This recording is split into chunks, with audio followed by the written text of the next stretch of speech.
guys, good evening. Welcome back to our channel. How's everyone doing? Atrowe salute. Hey, Obodo fam. Welcome. Good afternoon, good evening. Welcome back to another show. Thank you so much for being with us today. I really appreciate you. Thank you. Please remember, as usual, to give us a thumbs up as you are coming in. Hit the like button, and if you have not yet subscribed, kindly remember to do so. Thank you so much. I appreciate you all. I'm not sure whether I should give. Can you guys hear me? Let me just confirm that you can hear me. Hey, my in-law, Romari, how are you? Can you hear me? Yeah? I'm not sure whether I should give an update about the Osinachi situation or I should wait till the end of the show. I think I should wait. I should wait till the end of the show so I give you an update. We are almost there. I'll give an update, and also I need we have to find her sister.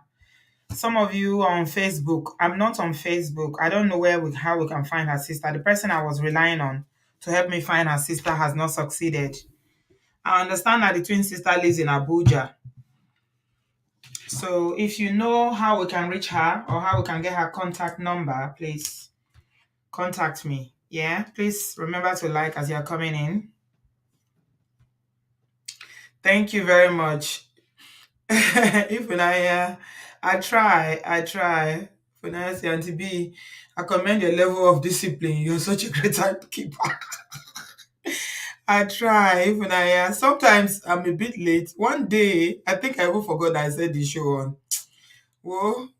What adulting is not an easy thing, by the way. The things that goes on in an adult's mind is too much. Sometimes you just now. But I try to keep to time. I'm like that too. I don't, because being late stresses me out. So I try to be on time. Thank you so much for that compliment. Always good to receive some positive feedback. Thank you. Welcome everybody. Yeah, welcome to tonight's show. Please give us a thumbs up. And what I want to talk about tonight, I did contemplate very, very much on it. Because no matter where come sleep for my eye last night, I wasn't sure, And it's not always all the time that I go the wrestle. Should I talk about it? Should I talk about it? I'm always very certain, on my topics. But this one, I'm not sure because sleep no catch me last night. Believe you me, I no sleep. Honestly, I no sleep.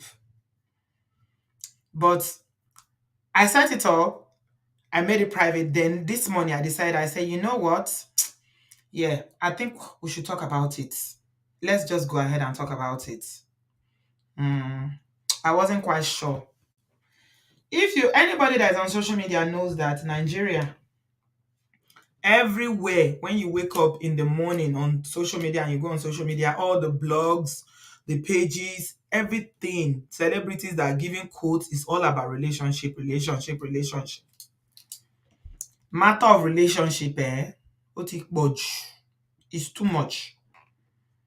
Relationship.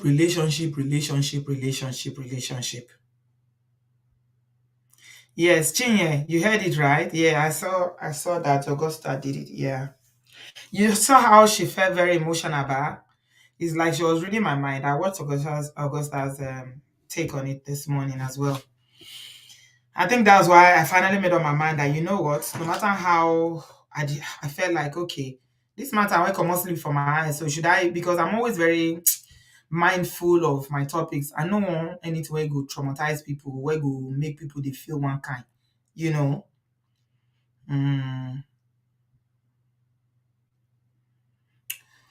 Yeah. It's not easy. Relationship matter for our community. The wahala is too much. It's too much. There's too much wahala about relationships. It's too much. So the appeal I want to make tonight, I will get to the story. I will talk the story later. I'm not even in a hurry to talk the story. But first of all, I want to make an appeal to all of us now because I see it happening now in our generation. I used to think it was during our parents' time or only in Nigeria. On Sunday, I was in church and I was hearing one of the aunties, and I know it comes from a good place, so don't get me wrong. When aunties, it's mostly aunties that does this, right? When you are telling young people, when are you going to bring your husband? You finish school now, this is the time for you to bring your husband. It's always coming from a good place. When parents, put pressure on their children, mostly girls, to marry, I know they do pressurize men as well, but the pressure on women, maybe because of our biological clock, is more. Is more. Women do experience a lot of pressure to get married. It's a lot. So I thought it was only something that used to happen, but it's still happening now. And you know what I realized? Some of us are doing it without actually being aware of it. We do it. And I did it before. I just realized it now. I had to sit down, like, to reflect and check myself that, so me too, this thing that I didn't like, I'm actually, hey, sometimes we are product of our upbringing. You just become that Ninja auntie that always used to annoy you all the time because you kept asking you, "Pay, when are you getting married? When are you getting married? When are you bringing your husband?" If you are not careful, you too become like that, and you might not even be aware of it that you become someone like that. So you will just stand up one day. Okay, so like I was saying, I was in church on Sunday, and an auntie was saying to a young lady there who just she graduated from uni. I'm not sure, maybe last year or thereabout. She's working and she was like, when are you going to bring your husband? She's 26, so when are you going to bring your husband? And I just heard it. I was like, okay, this is it. Now, so it start. The pressure always starts like that. Starts from the family, starts from church members, it starts from aunties and uncles in the community. It's everywhere. Timothy, were you like that too? Did you realize that you're starting to do it with young people? Yeah. I had to check myself because I realized that whenever I see young people, especially if I like you, I feel like, oh, maybe you're a wife material, even though I don't like that word. You're a good girl, you make a good wife. Why are you still single? I'll start looking for how to matchmake you.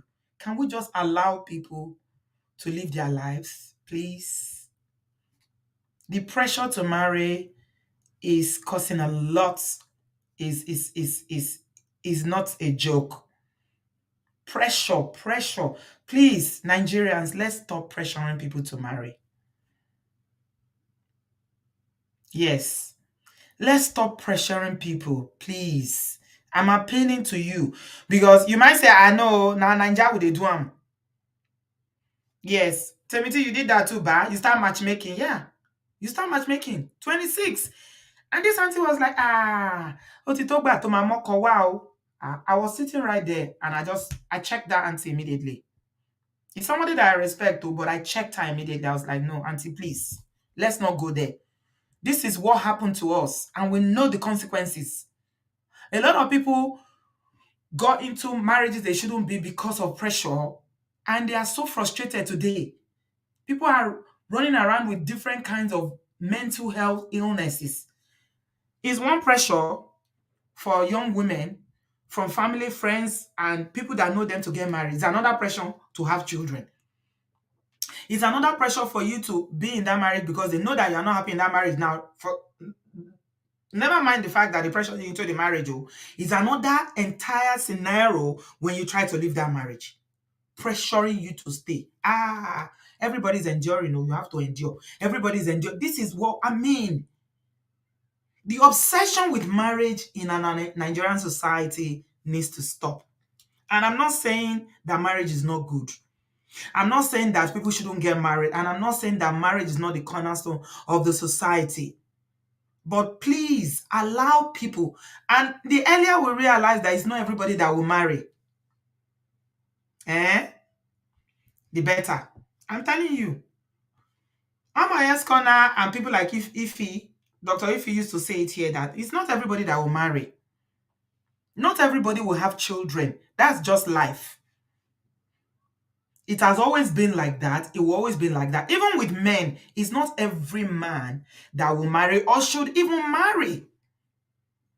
And this leads to the story that, we are talking about tonight. This pressure to marry, what are you waiting for? What are you waiting for? What if I don't want it? If you ask the average young person today that even they want to marry, the reason why they want to marry, you'll be shocked. Why do you want to marry? It's a very good question. When somebody is like, oh, I want to marry, I want to marry, I want to marry. Why do you want to marry? I think anybody that is actively looking, whether you are divorced, you are single, you are separated, you've never been married before, you are a young person, please ask yourself that question critically and answer it as honestly as you can. Why do I want to marry? Why? Because if we do, a lot of all these things will be avoided though. There's so much going on. No. Yesterday, what I take this my two koro I see is not something that you can see and unsee. All this social media, when you don't consume this information, and unfortunately for me, at night, now I see this thing. I saw it at night, in the evening, just when I was about to go to bed. I no fit sleep. I was tossing and tossing and tossing in the bed. I think Daddy was saw that I was very restless. He was like, hey, Tisha, what happened? I say, I can't sleep. And then I started telling him about it. He didn't believe me. He was like, that's not true. Because he doesn't believe a lot of the things that happen on social media. He's not a social media person anyway. So I said, no. I showed him the pictures. I said, no, I'm not. This is real. He said, no, how can it be possible? Do you know why? Because it's not something that your mind can comprehend that can happen. Let me read some comments. Auntie B, Ugo said, this happens as a result of generational gap. These aunties don't relate with young ladies or how to start a conversation. The first icebreaker is the common topic of marriage, bad habits. All of you that are aunties here, I don't care whether you are 30, you are 28, you are 40, you are 50, you are 60, 70. Please, let's be mindful of it. It will be a great tragedy if we, now that are aunties, I consider myself as an auntie now, if we pressure the younger generation into making the wrong choices anymore. Somebody is asking me a very good question. Yeah, buddy, I'm going to come to you in a minute. I'll answer it too. Cooking with Grandma Uchi said, it happens to me, but I had to stop now. My children, I did not let them rest. But see what is happening in our community now. I have to let it be. Thank you so much, Grandma Uchi. Yeah. I think if you were not aware of it before, please, all you aunties, grandma, sisters, elders in the house, let's stop it. Please. Let's stop it. Let's stop it. If you don't have any other thing to say to a young person, ask them about their life. Ask them, are you happy? How is your career? What are you doing now? Who are your friends? Take interest in what interests them. Even ask them open question like, what are you interested in doing? It's not every young person that is interested in marrying, but they are so afraid to say it. Somebody said to me very recently that she doesn't want to have children. And the first thing that came to my mind, I was like, God forbid, God forbid, God forbid. I have to constantly be catching myself not to react stereotypically to things like that. So I had to catch myself. And it wasn't instantly that I caught myself. It was much later. Then I said, oh my God. Because I was like, well, God forbid, God forbid. They give birth to you, so you have to give birth to somebody. How can you say you don't want to marry? But later, when I thought about it, I was like, oh my God, I'm becoming like my mother. Hey, Egbami. And I called her and said, this thing you said the other day, I had to think about it. You say you don't want to have children. Do you mind telling me why?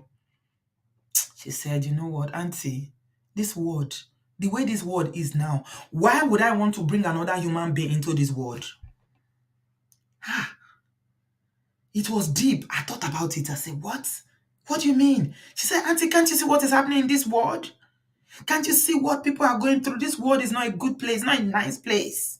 Why would I want to bring somebody into this world? It's like, wow. Then I had to, like, we had that conversation. I was like, you know what? I know there are a lot of bad things happening in the world right now. It may seem as if there's so much darkness. There's an attack on family. You know, there's so many things going on, but there's still good in this world.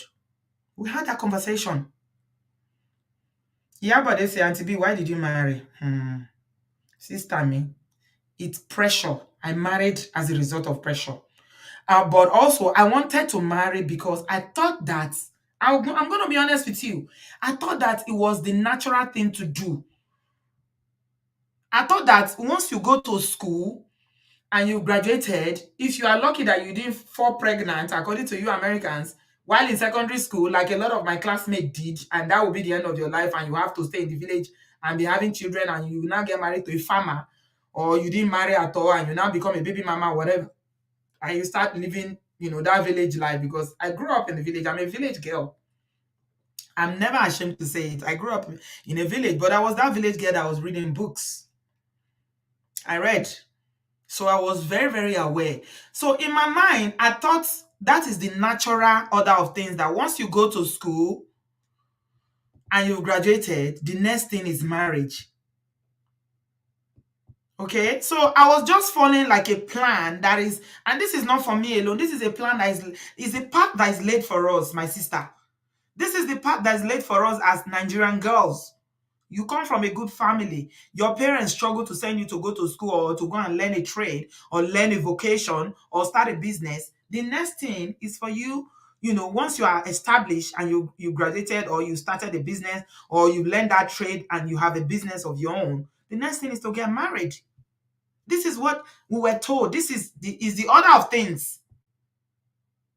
Like Big Ben saying, nobody asks you how are you doing. What are your fears? What are your dreams, aspirations? Are you truly happy?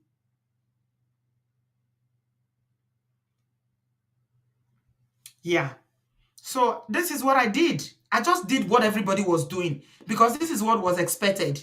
Honestly, it was expected. You don't want, I thought I did a story one time where I was telling you about the pressure where I was. At a point, my mom, and I don't blame her, she was under pressure as well because people were not pressuring her to say, ha, this your daughter, I don't want marry. She don't want marry. She don't want marry. How old was I? I was in my 20s. It's not like I was one old mama that, even if I'm old mama, what is their business? What is their business? I was living my best life. Honestly, she was under pressure. My mom was under pressure, and then she was pressuring me. I told a very funny story about how one married man said he wanted to marry me. Money means no married man, and my mom was considering it. That was because of pressure. We used to laugh about it later on when I grew and after I got married and everything. We used to laugh about it. I was like, Mommy, do you realize what you tried to do? She was like, now she's sorry, she doesn't know. It's because the man said he would take care of me. I say, take care of me. That man, I'm telling you now, the man has deleted though. He has like maybe 6 wives that he left behind. And you don't want to know the mess that he left behind. The pressure to marry, it's not a joke. Eunice, you said something. Eunice said, Auntie B, I'm sure most of your village classmates fell off the structure, had babies earlier, married, and possibly still stuck in the village and looking so old. When they see you now, they don't believe it. Actually, it's only a few of them. But because remember, we grew up in the 80s. So a lot of us had the fear of our parents. Not like now. There was no social media, there was no internet, there was no electricity. So we were very scared. So a lot of them did go on to, higher institution to train and all that. Very few of them became pregnant. And yes, they are rightly, like you rightly said, they are in the village till tomorrow. And yes, they do look older than my grandmother. Because the village life is not easy now. When you have no livelihood and you have plenty children. One of them, I remember when the last time I was in the village, I saw him. She had like six or seven children. I saw that she was limping. And I called her. I said, why are you limping? What happened? She now started telling me the story about how her last baby is God that saved her. I think the baby was the way the baby was positioned. The baby was not positioned properly. They were trying to do delivery. They go to all this maternity that they might not have experienced nurses over there. She said, my sister, just thank God for me. Uncles and aunties, I'm begging you. We all have children now. Okay? Don't pressure your children to marry. Don't. If it's going to happen, pray for them. Tell them that marriage is desirable if you find the right person. Because what pressure does is that it makes people choose settle. Let me just use the word settle. Because if it's not settling, tell me how you will see somebody that is you've never met before in your life. They'll just come and say, I want to marry you. And your parents will agree. And they will fix marriage. Maybe the time you are saying your husband is the second or third time, you've not spent time with them. You don't even know them. There's no way. I mean, and that story is going to play out that you're not going to have problem in that marriage.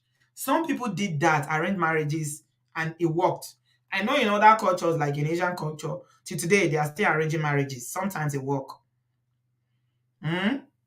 But in a lot of times, it doesn't work. Shalom. You say I should tell you how I met my husband. I was introduced to him by a friend, a mutual friend. I think I've mentioned it before. It was via introduction. So the pressure to marry is real. And sometimes, again, when young girls, another thing I want us to take tonight is telling our children about, not just their body parts, but telling them about kerewa. A lot of African parents don't prepare their children to even have any information about kerewa. We want to assume that no, they will never kerewa. What are they doing with kerewa? And I have to keep be reminding that adult that is saying that thing that you too, did you know kerewa at that age? No, because the thing about Africans, what I found out about us as a people, especially Nigerians, is that we are very hypocritical. The things that we did when we were in our teens, when we were in our late, or early 20s or late teens, when we become like aunties and uncles now, we will say, no, no, no, I never ever looked at a girl or looked at a boy until I got married.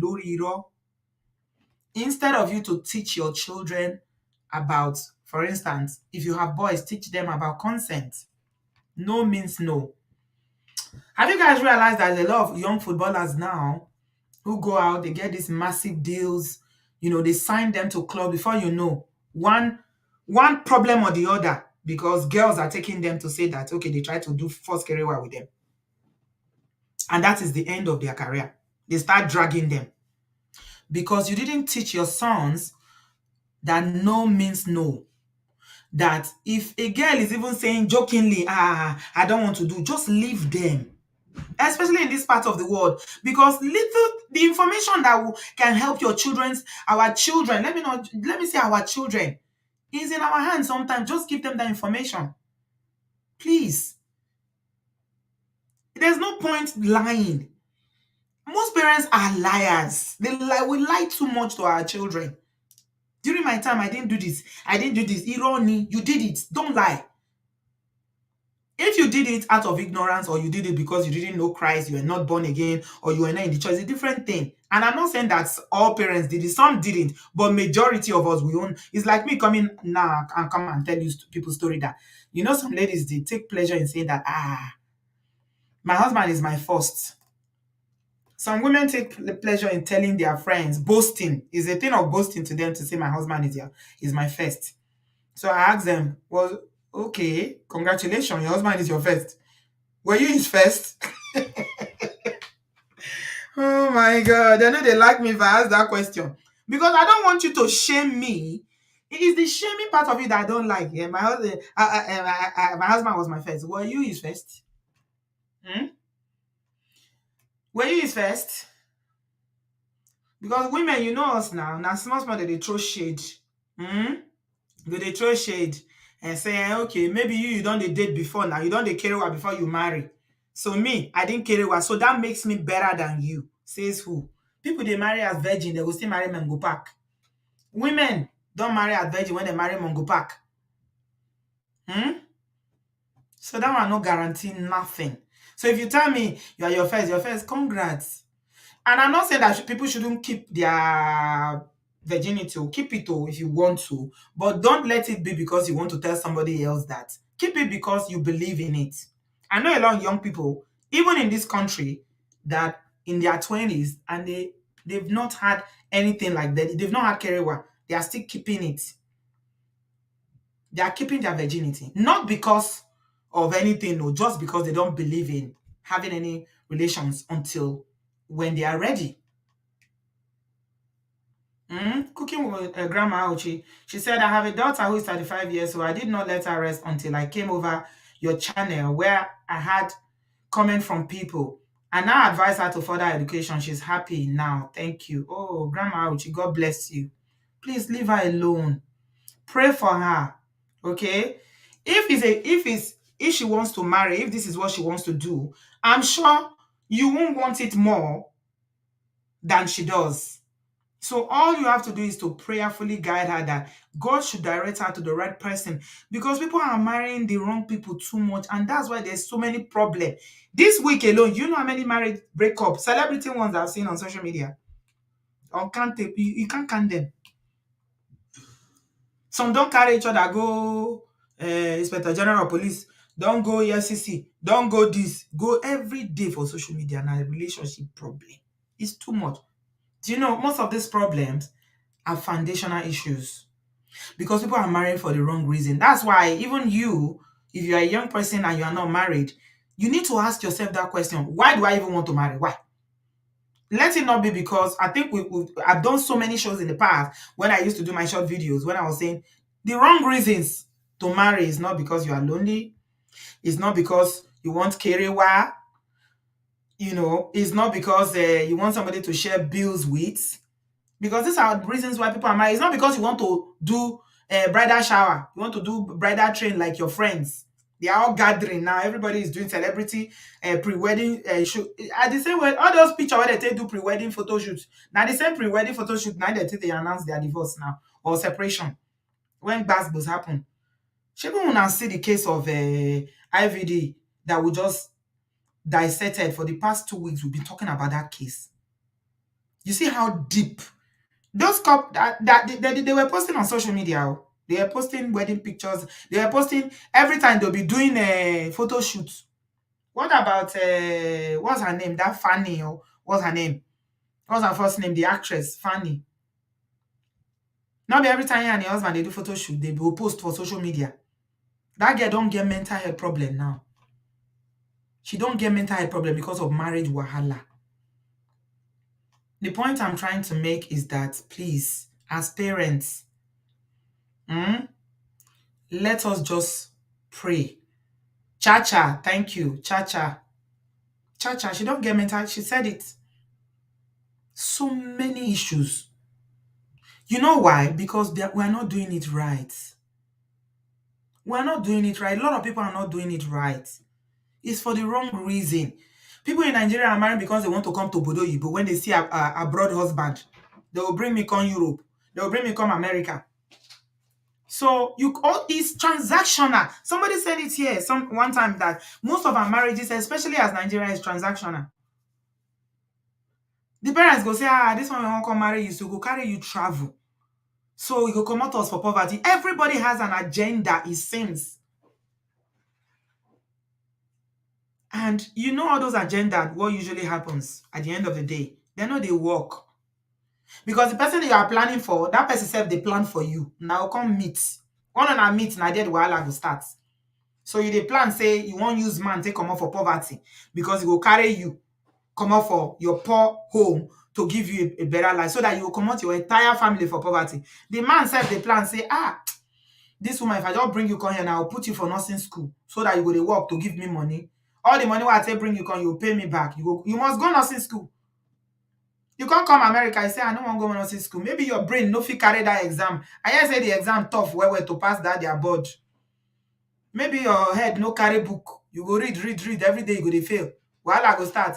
Maybe you know come become the nurse where they bring you come to become. Well, I don't start. You go say the man go say, I didn't get this is not what I bargained for.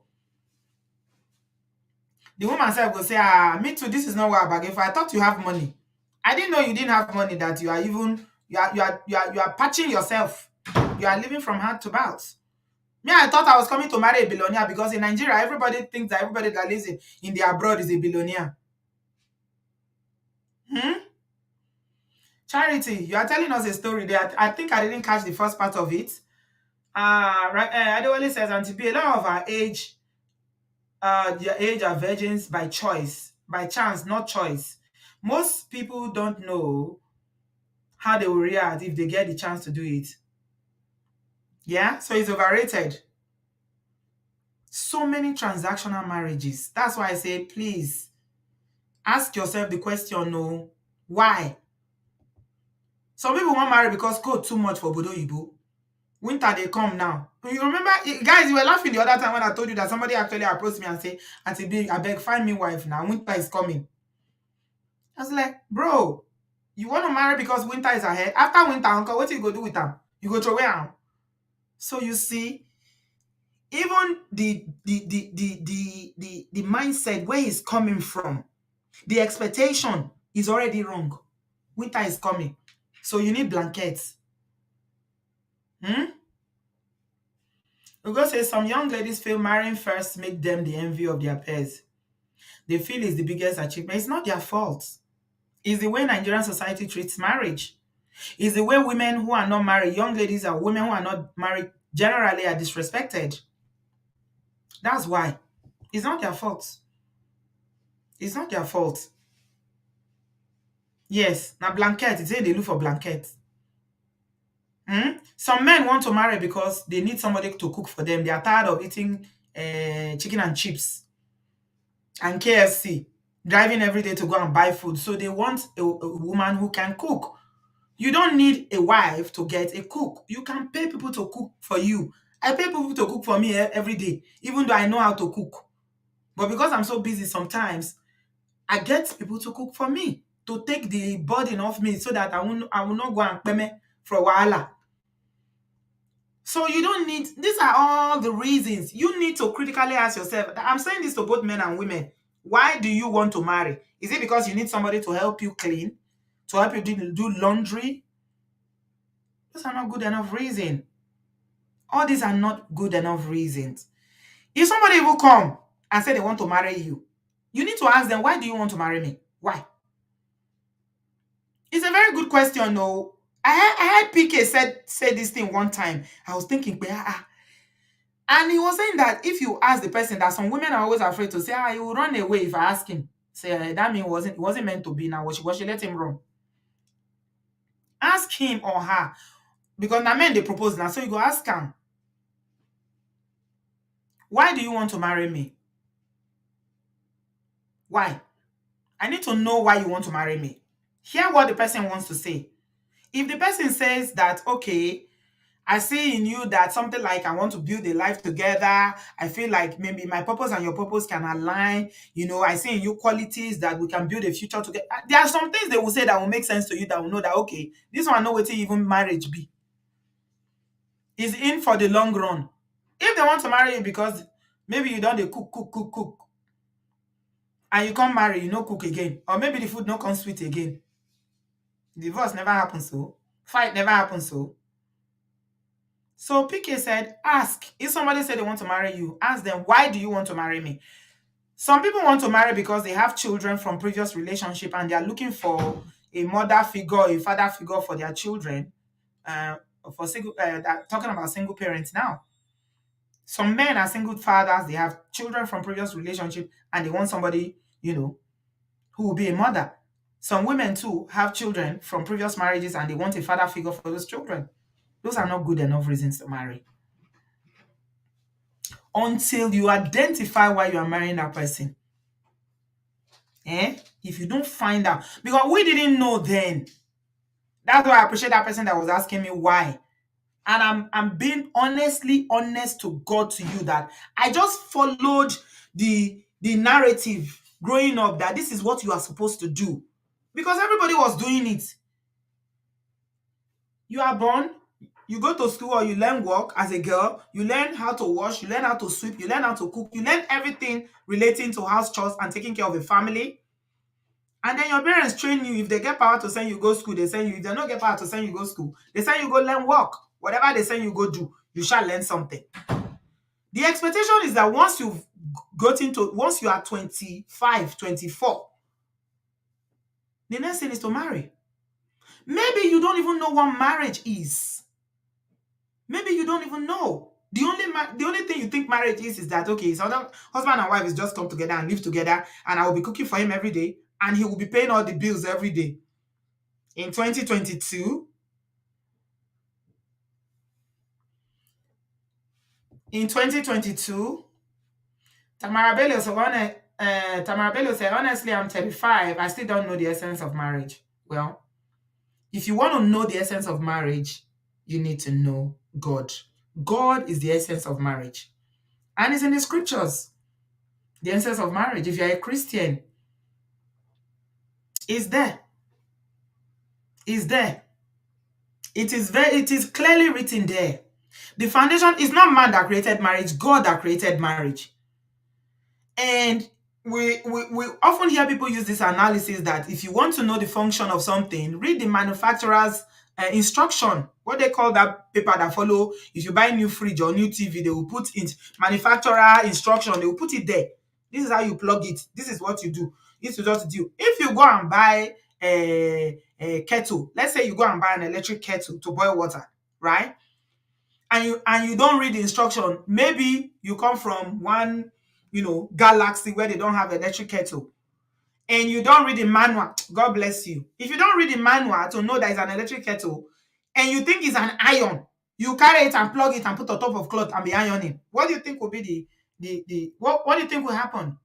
God is the author of marriage, and so God is the one that has the manual for marriage. If you know God and you study marriage in the Bible, what God intended it from originally, it's not man that created it all. Please, guys, if you're enjoying this discussion, I want us to go a bit deep because we'll be doing a lot of celebrity stories, and I'm going to get to, uh, I'm going to get to what we're talking about tonight, and then I'm going to end it with the update about Osinachi. It's God. It's God that created marriage. Man didn't create marriage. The first marriage was, it was God that created it. Yeah? Man didn't go to God and said, okay, I need a wife now, God. Almighty Jehovah, it's time for you to give me a wife now. Have I not tried? Eh? Is winter not come? How many winters have I enjoyed? You didn't give me wife.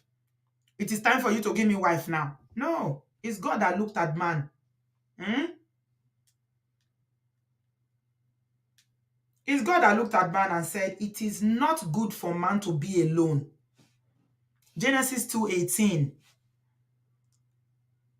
It's God that said, it is not good for man to be alone. Let us create for him a helpmeet. Tamara, if you're looking for some scriptures, I don't know if you're a Christian, go and read Genesis. Genesis 2:18. That is the foundation. That is the beginning. God is except you understand what marriage is intended for. People, and Africans, we like to copy. Nigerians like to copy.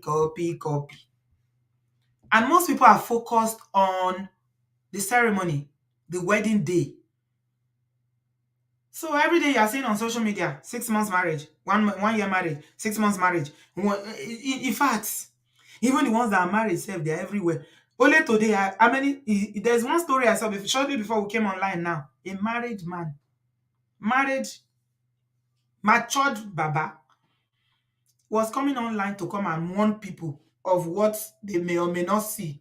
That it's like his nude somehow got out, and now they are trying to collect money from him. I was looking at it, I was rolling my eyes and saying, how did your nude get out? How? The person is trying to ask me for money. I've told my wife, I've told this. Like, oh my God. Yeah, it's not only you. Yeah. IBK is not only you, a lot of people had no clue. So it's not for everybody. The earlier we realize that it's not everybody that will marry, it's not everybody that will have children. Some people, their purpose does not align with marriage or having children. And that's why we saw even apostles in the Bible, like Paul, that never married. He never married. There's nowhere in the Bible where Jesus said everybody must marry, that you must marry. No. He put it clearly there that if you know, I thank God that we have men of God in the house, like people like Brother Patrick, who knows the scripture more than I do, where the teaching was very clear. He didn't say everybody. He didn't say everybody. And even all the teachings, most of these teachings that we even have in the New Testament about marriage, it wasn't even Jesus that was teaching them. It's Paul and the apostles that were teaching all these things. Yes, they were led by the Spirit of God to teach, right? Yeah. If you want to stay single, you can stay single. It's fine as long as you are content. But you know what I find in our culture? People will not allow you to be single in peace. Oh, they will not allow you to be single in peace. How dare you? You don't want to marry. You must marry. Oh, whether you are male or they will tell a man, at your age, you know what he's dealing with. You know what he's dealing with, why he doesn't want to marry. Leave people alone. We too dey poke nose as Africans, Nigerians especially, we too dey poke nose for other people affairs. We too dey poke nose. And that's why every day we go dey see people go marry. They'll come marry finish. They'll come here say na church dem meet. They'll come talk say the banana no dey work. Maybe that brother be just dey stay on him own now. He don dey mind him business because he know say banana no dey work. He no wan embarrass himself. He just dey mind the business. They praise God every day. They carry Bible. They read Bible. They worship God. They live him best life. He no want wife, but they go force wife give am because marriage in our culture is so much attached to respectability. That is what it means in Nigerian society. Marriage equals to respect. So if you don't have a wife, you are not respected. Boris Johnson, our former prime minister, went to number 10 with girlfriend after he don't marry like 3 times. In fact, he cheated with that woman. I'm not to say their own way good though. I'm not saying that is a good example, but I'm just saying how liberal society has become. But we are not catching up. Somebody like that now not deserve to marry because he don't even know the number of children where he gets. Then they ask him, now girlfriend, he carry a whole prime minister. Carry girlfriend, enter. It be like me person carry girlfriend enter on White House for America. Number 10. You not get wife. Now after they don't swear in as prime minister, now he can't rush go marry the girl. And that was the girl he was cheating on his wife with. Somebody like that, is it not better for them to be single? So some people, it's better for them to be single because they know what they deal with. So they don't want, but our people know they agree let people to make choices for themselves.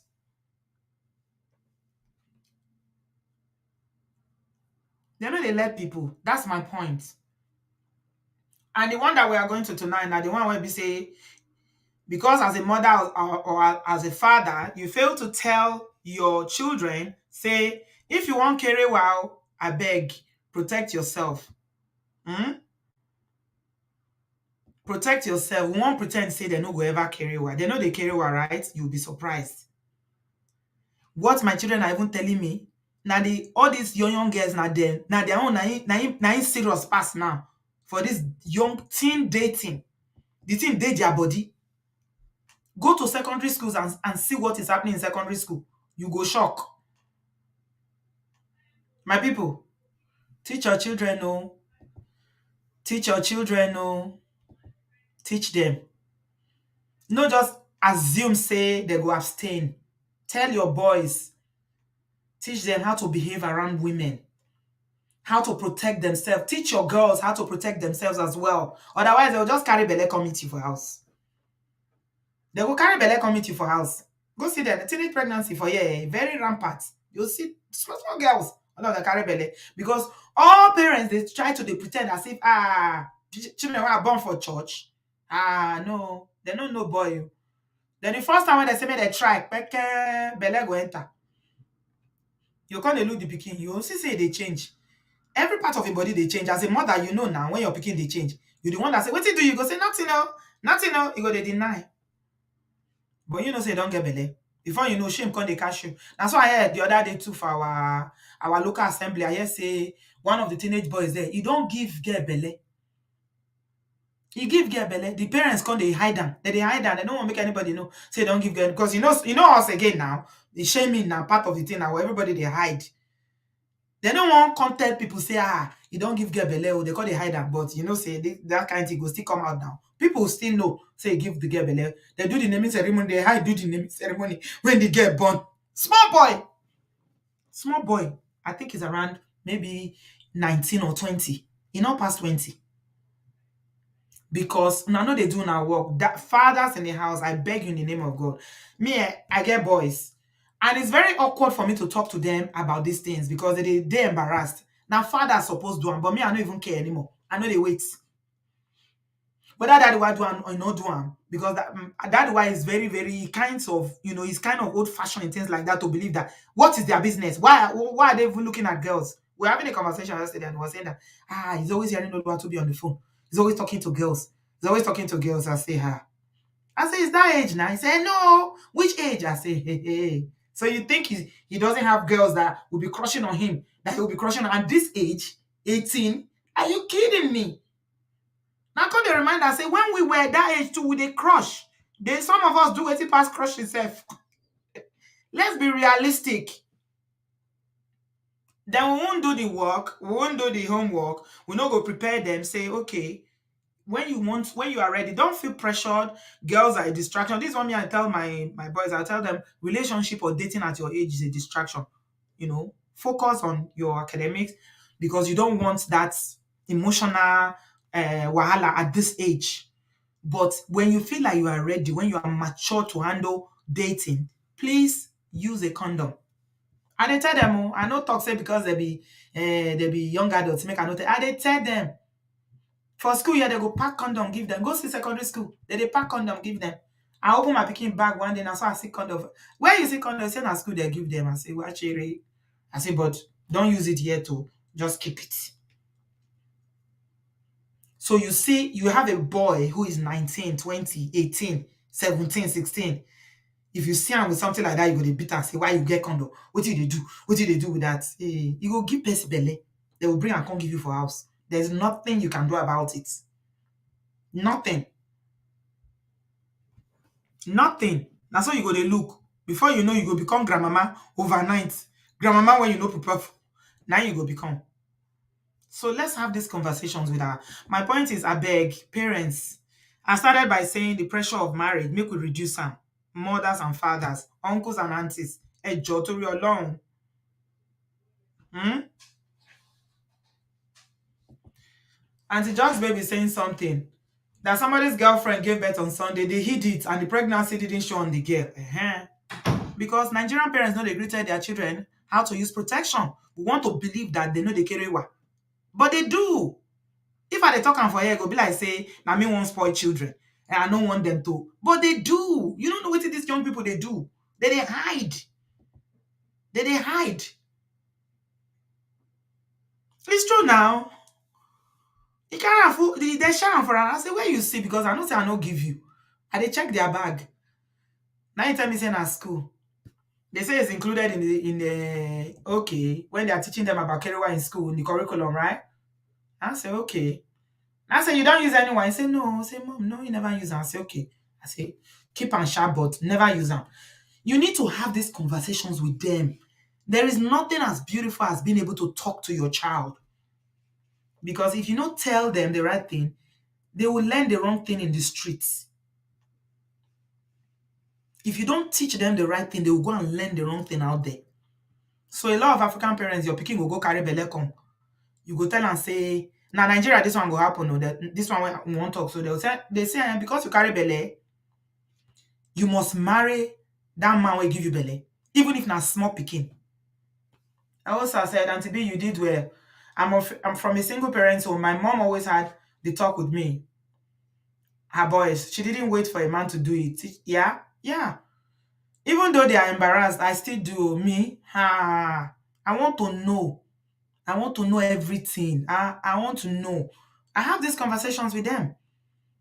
I remember one time, I think it was the first Christmas we had after COVID, after the lockdown. We had a Christmas. It's not this last one. I don't think it's the last one. I think it's one before. I can't remember which one. And this one. I don't can remember the Christmas again. We went Christmas shopping one day. I went with my younger son. I think it was only 15 that time. And he took earrings in the we went to TK Maxx, what you guys call TJ Maxx. So he took one pair of earring from the when we're going through the jewelry. I can't say, I say, that earring is for girls. He said, yes, I know. I say, you're not gonna wear it. Who is it for? He said it's for somebody. And to look back, I start to laugh. I say, it's for somebody. I say, okay. I no talk. He say, Mom, can I buy it? I want to give it to my friend. I say, friend. So you don't reach to give gift to get friend to crush. Make you see as children they do. Oh. I say, okay. I no talk. I say, yes. You know, cost was maybe about maybe £2 or so. I say, okay, take it. No wahala. I no talk. We can't reach house. I can't call his sister and I say, be like say, we dey sabi gossip them when I say, be like say, your aburo don't they get crushed for age. He laugh. Like, say, really? I say, yes. Later, I can't go meet him. Not the same day. I can't say, that earring where you buy, daddy, who you buy am for? He said, no, it's just my friend. We're just friends. I say, I know. I not also not be anything more than friends. But who is she? He called to tell me about her. He showed me a picture. I say, yeah. I say, is she in your class? He say, yes. I say, okay. Okay. I not talk. I quiet. But you see the funny thing, the earring where pick if you forget to give am to her. It was in January. I saw it in the shopping bag that we use for shopping. I returned it to TK Maxx and collected my money.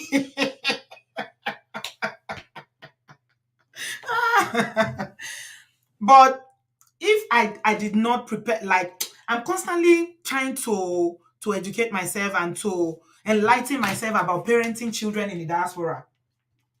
It's not an easy task. Some parents want to parent their children in diaspora the way we were parented in Nigeria in 1970. It doesn't work. Now so I return my earring jeje because he forgets. The pikin go be pikin. Now you don't forget. Now he asked to buy the earring, go. I agree. I don't even argue. I say, may take him. I pay. But because it was during the holiday, so by January when they return back to school, my pikin don't forget. You don't even give the girl again. I just laugh. I say, children will be children. Now I return and collect my money back. Oh. I say, I beg mom and give me money back. I don't want the earring. Not be the type where they use be this. They give me my money. My money. So we need to pay attention. Some parents, the only thing we know how to do now to shout, to scream on our children. We know they will listen to them. They cannot open up to talk to us. So for Nigeria, the one way they prevalent for Nigeria be say, because you don't teach your children protection and all these things, you don't teach them about all this education where they talk. So Kerewa education, you don't teach them. If they go carry belle come, you tell them say, that man will give you belle, you must marry him. Now what they do for Nigeria be that? They'll come marshal, go meet the man, say, you don't give my pikin belle, so you must marry my pikin. So now so this girl matter thing happen. I don't get the girl picture. I think it's somebody else that is holding the baby. This story why they tell you now why I start the show today. They say she's only 20 years old, my people. Make we teach our children, oh, make we teach our children. Make we teach them. If you don't teach them, they go learn and the wrong way. Teach them. No pretend as if. I don't know why, even as grown adults, Kerewa matter is subject that is so strange to us. We never want to have that conversation. Some people don't reach 60 years, 70 years to even mention the word Kerewa to call her what the English people call her. They go see they embarrassed. Why? It's just a word.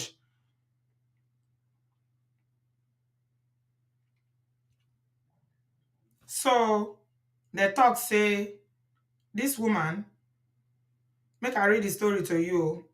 I know we read a verbatim. I'll just, paraphrase them. Because like I talk, this story, the story where it sweet my body. Sweet me at all at all. Sweet me.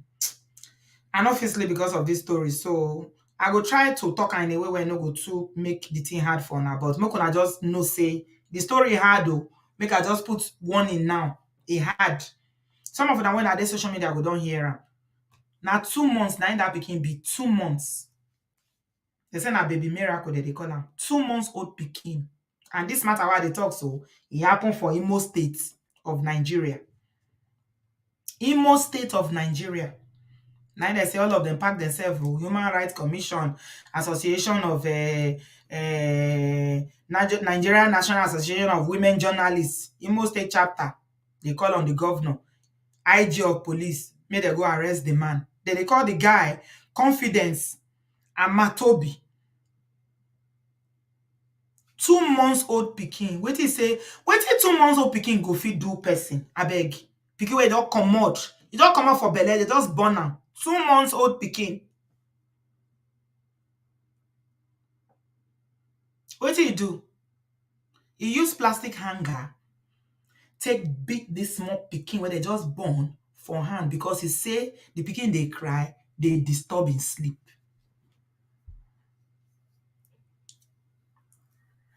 And as he do that one, he no let the mama carry and go hospital immediately or get any medical attention. He lock them for inside room so that they don't go call neighbors for 2 days. Can't use something to take patch the hand. Patch the hand. 2 months old pikin. When mad person marry, now why I start all that plenty talk why they talk with that too. Say not be everybody supposed to marry, not be everybody supposed born. 20 years old, now be the mother of this child. 20 years old. She's 20 years old, and the guy is 31 years old. I am very sure say give am belle. And I so pray that Imo State government go do something about this because this is I don't even know how to describe him. I don't know words to describe him.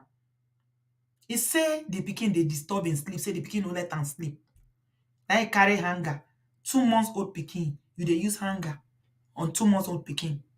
Hanger, plastic hanger. They hit pikin for hand. Break pikin hand. By the time the woman fit carry pikin go hospital 2 days later, doctor say hand don't finish. Nothing dey the pikin hand again.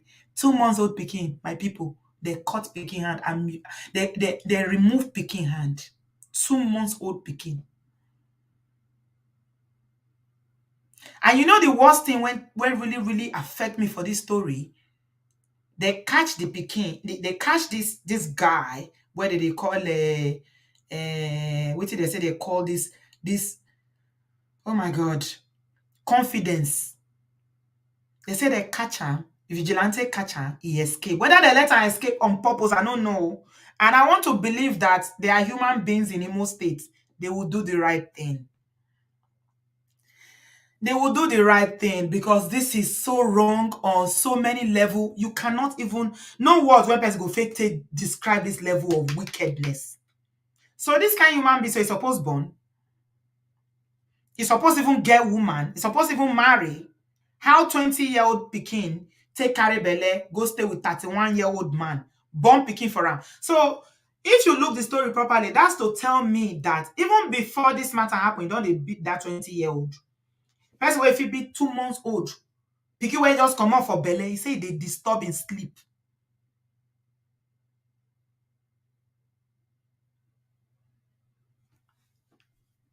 So that means that 20-year-old girl where they live with and so she don't go through a lot for her hand.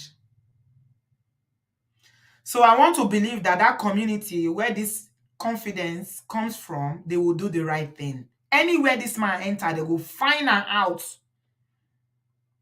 They go find her out.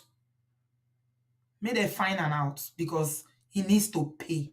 So as life had reached, so pikin will not do anything. Just come life. He know has to be born, no. Now I bring her this word though. As life had reached, so when I still carry pikin, when just they come this word, you can't get one hand because you cannot manage your anger. You cannot manage your emotions. Which work pikin they do apart from crime before? Anybody where don't born for you don't stay with people where they just born, you know. The first 3 months when you have a baby, you don't sleep.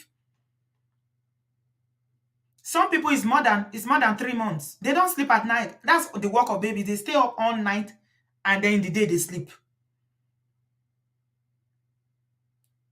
How can a human being, when he head correct, he get blood and water they flow for him body? 2 months old pikin wey be say people they fine. Some people they don't do IVF. 3 cycles, it don't work. They beg God. Go Nigeria. They run from one miracle center to the other. They go one Orioke to the other to look for solutions because they find pikin.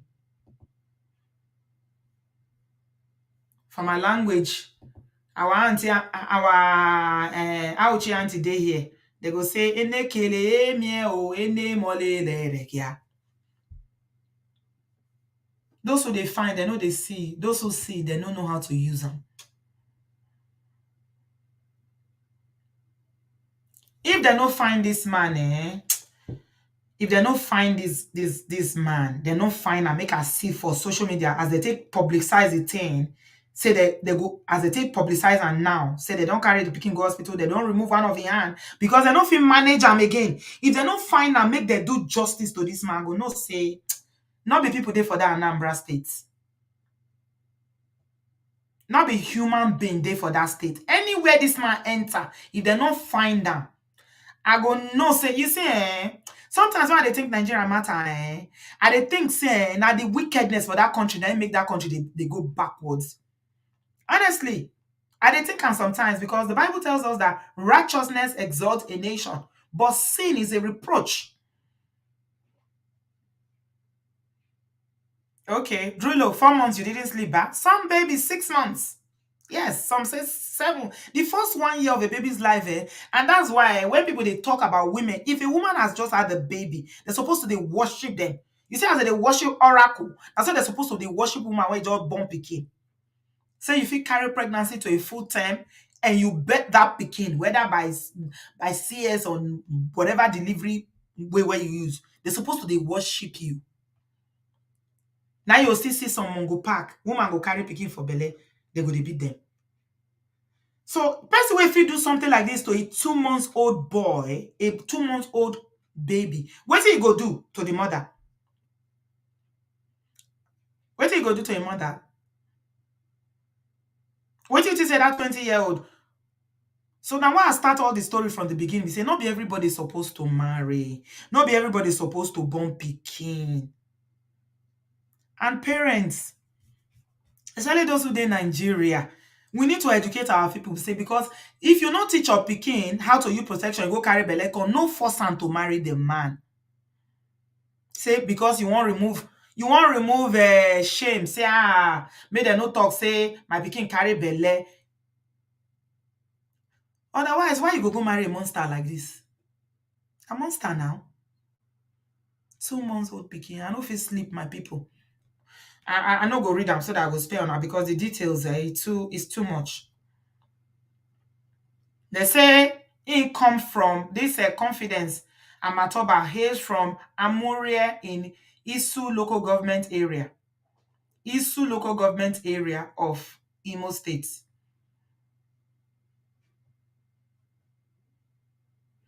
They need to find that guy. This is what happens when mad people marry. Now, what did they happen with that?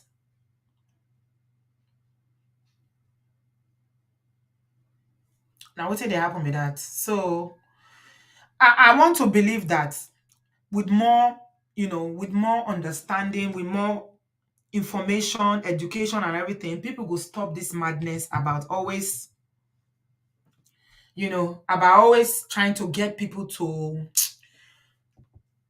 marry, to have children. You must marry, you must marry. If person say, just leave people alone. Marriage is not a passport to heaven. Not be everybody go marry. Some people are not fit.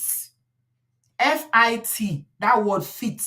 In this part of the world, there's something they call fitness to practice. You get some profession where they say you need to they need to test you whether you dey fit to practice in that area. You see this marriage, some people are not fit for marriage. They are not fit. But society, family, churches go pressure people. Religion na part of the problem to go pressure people. Say, you must marry, you must marry, you must marry. What if you no want marry? Not be human baby this one. And I not say this one not be human being. That one not be human being now. Baby. You see to add salt to the injury and not be say he just do what he do to this speaking only. Oh. You know, let the mama call neighbors. 20-year-old. If na a grown woman now where they matured now, they go lock for inside house 2 days, you know if you call neighbors. You go call neighbors now. But 20-year-old himself, you know, she's still basically now young adults waiting no.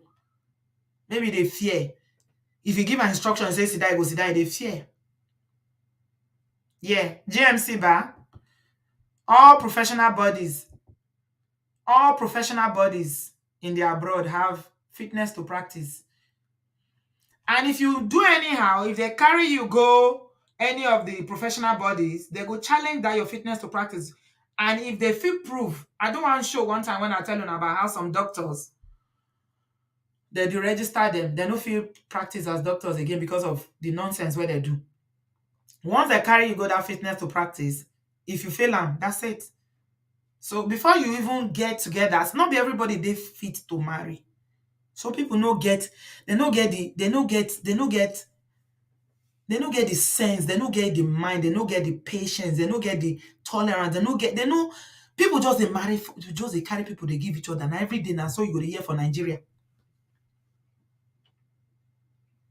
20-year-old. What is 20-year-old no? He's supposed to be under him parents to the supervise him, they teach him. But this is the world that we live in. And that's why we need to learn the lessons that, please, no pressure people, just leave people alone. And most importantly, parents. Yeah. Teach your children. Teach your children how to protect themselves. Larry Dikbo says, Auntie B, some people or some parents see marriage as an escape route. Escape from what? What are they escaping from? Poverty? From what exactly are they escaping from? I don't think it's the baby that is the woman that is holding the baby. It's not the mother of the baby that is holding the baby. No, I don't think she's the mother. I think it's the hospital staff that is holding the baby. Yeah, this is not the mother. You can see the background is a hospital. That's a hospital. I think is one of the women that are working on the cases because they had to bring it to social media. I don't think they will expose the 20-year-old like that. And it's a good thing they didn't. Thank God. At least they got something right. Thank God. Yeah, I won't remove them because I don't want to make una they look am because it not be something very easy to look. It's not easy to look at all, my people. All right, I'll take a few calls and then we'll talk about Osinachi. Yeah. So if you are calling in, please, make una mind, if possible, make una speak pidgin or mind what you are going to say because you know the environment when we did on YouTube, they know they agree so many things. That's why I had to be creative around how I presented it. All right. Embassy, you are my first caller tonight. Welcome. Oh, yes, I'm here. How you doing, Queen B? I'm all right. You know, one thing I'm going to say is like, you know, a lot of parents, including myself, like we don't take time to get to know our children individually, like one child at a time. Right. I think. Can you hear me? Yes, I'm hearing you. Go ahead. So I'm saying like it is so important. You know, parenting is the hardest job of all, right? Yeah. And what really make it hard is, especially if you have more than one, even if you have one, but again, if you have more than one, then I hope that you understand what I'm trying to say. It's like, yes, it is so important, like, you know, each child individually. Don't, like in terms of how you deal with them, it's like, it's a work, because if you have 2-3 children, that means you have to tailor your parenting to that particular child. Then you tailor another one to this particular child, and and so on like that. That is one of the reasons why parenting is so hard, right? Yeah. Mm-hmm. So I have 12 and 10 years old girls, right? So of course my 12-year-old already in the middle school, my 10 just joined the middle school, right? So like most of the time we have a conversation. Maybe when I'm dropping them off school in the morning, or when I pick them in the afternoon, we always talk, like just pick a topic and we'll talk about it, right? So I was asking them a few days ago. I said, so I was asking my 10-year-old, because she's the one that knew in the middle school, right? So I said, so how is it going, with this middle school, like boys, girls in your class? Like, is anybody crushing on anybody yet? Like a joke. I was just like a joke. She was like, oh no, mommy, nobody's doing that yet. I said, so you don't like anybody in your class, like maybe like a friend or something? He said, no, not really, not at this time. You know what? My 12-year-old was there when we were talking. My 12-year-old, she was like, mommy, you don't understand. I don't think, he said, you can have crush all you want. You can have crush, that's fine. There's nothing wrong having crush on anybody. But if you have to date somebody, mommy, I think your brain should be fully developed before you do any dating. And I was like, oh, really? So yeah, it's like most of us in our middle school, our brain is underdeveloped. We are not even quite developed yet. I said, you're right. And he said, so it's like, so I cannot back her up what she was telling me, like, because your brain has not fully developed yet. And in a dating world, if you feel rejected, sometimes, especially in the middle school like that or high school, and you feel rejected from the opposite sex or whatever the case, sometimes that rejection can determine the trajectory of your life, because you take it so hard.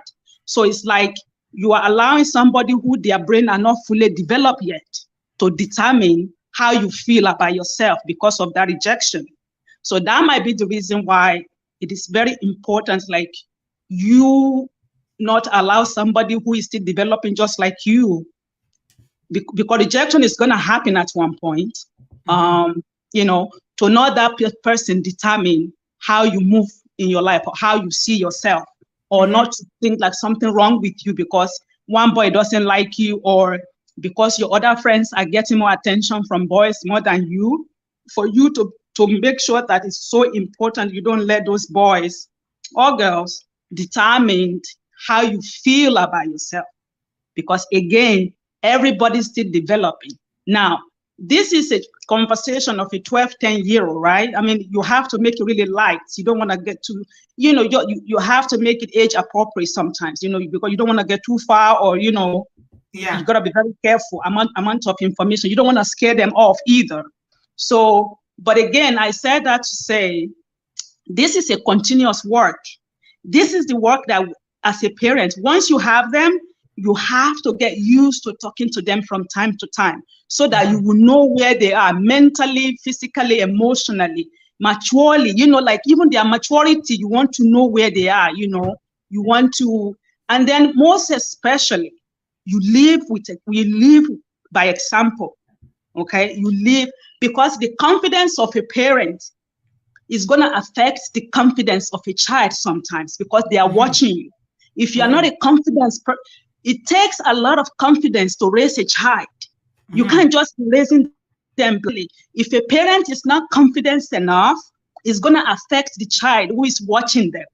So, and the confidence, when I say confidence, like the amount of, like, if you're in an abusive relationship, you got to figure it out, especially if you have children. You don't want to just keep staying there just because, you got to find your confidence, find your strength, talk to people, get yourself out of there. There was a case of a lady here. She's in high school and she got pregnant, right? When she got pregnant, she didn't want, because her parents, for whatever reason, she didn't tell her parent. And by the time she had that baby, she had twins. Listen to this. She had twins. And when she had twins, she take both of the twins and bury them in their backyard. And when they find out, so of course she was arrested, and then now she's in jail. I think they charged her with attempted murder, some kind of thing. So now this girl is in jail right now, serving I think 52 years or something like that, an 18-year-old. So, and this, because she was so scared, she couldn't tell her parents even when she was pregnant. She hides this pregnancy up until birth, and then she buried both of them. So And that's because it goes back to the point that you were saying about not having the talk, not having any yes, conversation to your children, yes, and just yes, assuming that they are not that humans they or are. that they don't have feelings. I mean, look at what your 12-year-old is already aware of crush, what it means to be crushing on people Yes, and yes. dating and things like that. Why do you think it's so difficult? Is it because we are religious? Is it tradition? Why do you think it's so difficult for us, especially as Africans, to have that conversation, to You know, actually talk to our children about Kerewa? so there's a lot of factors that goes into that. There's a religion belief that goes into it. There's a cultural reason that goes into it. There's a lifestyle reason that goes into it. And I say lifestyle like we are so preoccupied with our own life, we forgot to carry on our children as we go. Because here's the thing, we as parents, we too, we are growing. So just like our children are growing, we are all still growing. So in this stage of our life, there are some changes that is happening. It's happening to our children, it's happening to us at the same time. So God forbid if the life throw off balance, then we forget that we have children that we are raising. We get caught up with our own feelings. So that means like in most cases, then we drop the balls. So Nelly said that is because sometimes we always want to believe that the children are innocent, that they will never know. So we feel like, okay, because we don't want them to engage in Kerewa, maybe if we don't talk, they will never find out. Are you kidding me in this day and yeah, age? that is the biggest lie any parent can tell to themselves. And if you, especially in this day and age, like uh, Social media, all the yes, information overload that would out be there, the biggest lie. the Like information is being thrown to them on a to scale they cannot them, even comprehend. to These them, children are on social media, they're on TikTok, they're on Snapchat, they are talking everywhere. to friends, they are playing games. They see everything that's going on. And another thing, let me add this really quickly. Example of your son that you were talking about. Like, when that happened, it happened at the store, right? Like when an event happened in the life of a child, the last thing you want to do is to freak out. You do Yeah, not want to freak out. Don't freak out. yeah. You just want to be as calm as you As can be. cool as possible. Even Yes, if inside your mind you are thinking, God bless you. I could God have bless just you. switched on my, my Woo! Nigerianness, as the children would say, and I would just say, "Bang your Let song me tell you. at your Yeah, age. Who yeah. you want to buy You don't want to gift do that. for girl? Which day did they born you that you want to be giving Okay? gift? You are already thinking of girls. You need to think about your book. You're not thinking about your book. Because, for real, you see, right there, as simple as it is, Oh my that's a God. life-changing activities that's going on there. How And you children react, need to trust you. they need to trust you. And you know what? Yes. He trusts you enough to not, I mean, he picked it up, right? He didn't even, like, that was how comfortable he is with you. That shows how comfortable he is. That is where we want to get them to be so comfortable so they don't need to do They it don't need to behind your back. hide. They don't need They to don't need to hide hide it. things. Yes. And when they do unthinkable, what we think is an unthinkable, the last thing we want to do is to have a negative reaction to it. You just want to, and that is the part of the parenting skills that everybody needs to develop as a mother or as a father.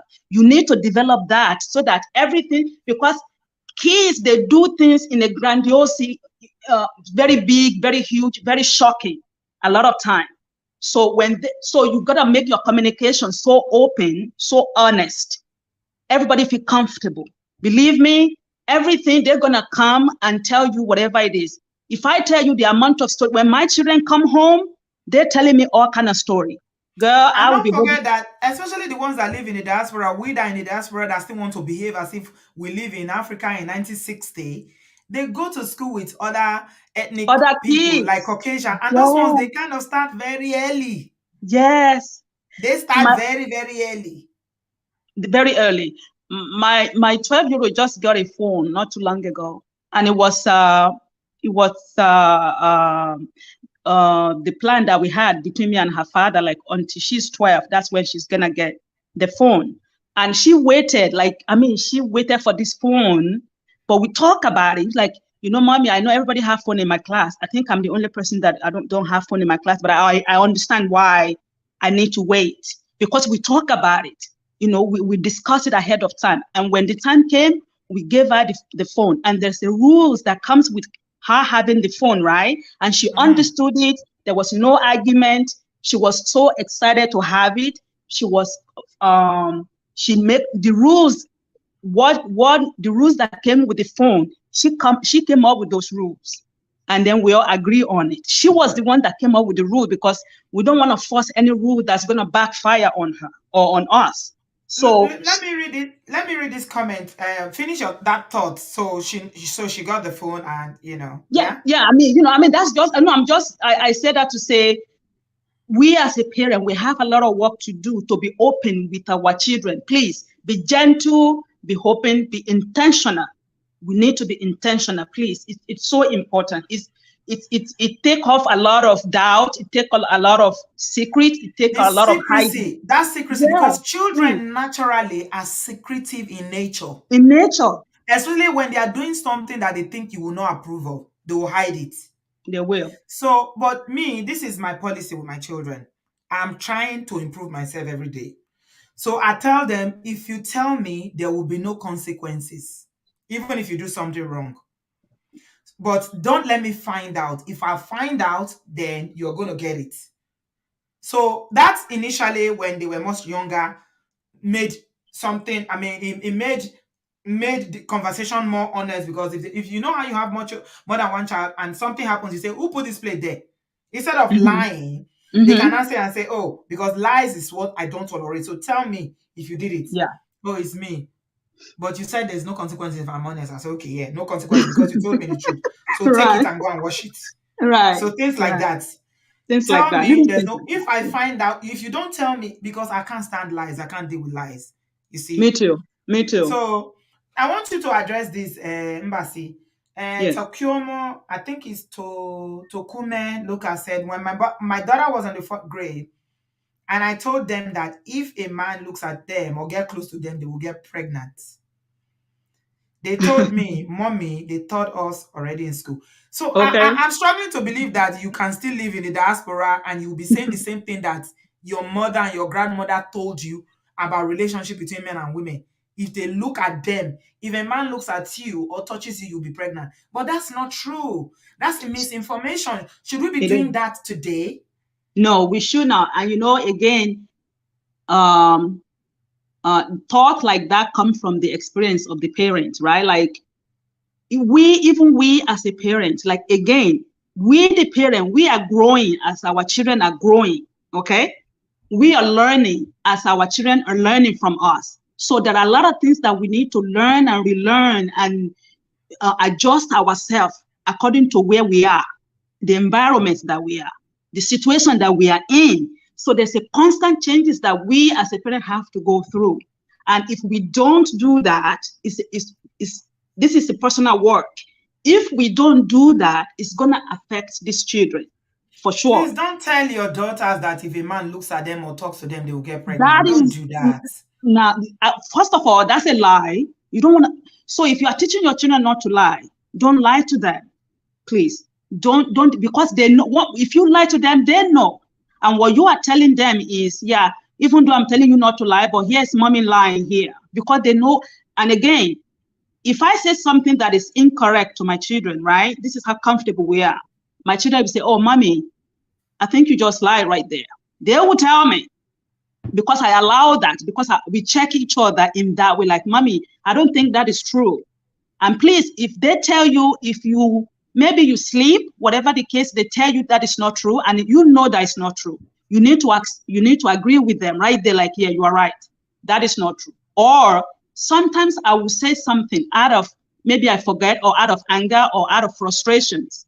Immediately, if I realize, like, you know what, guys, what I said just now, that is not okay. And that is not true.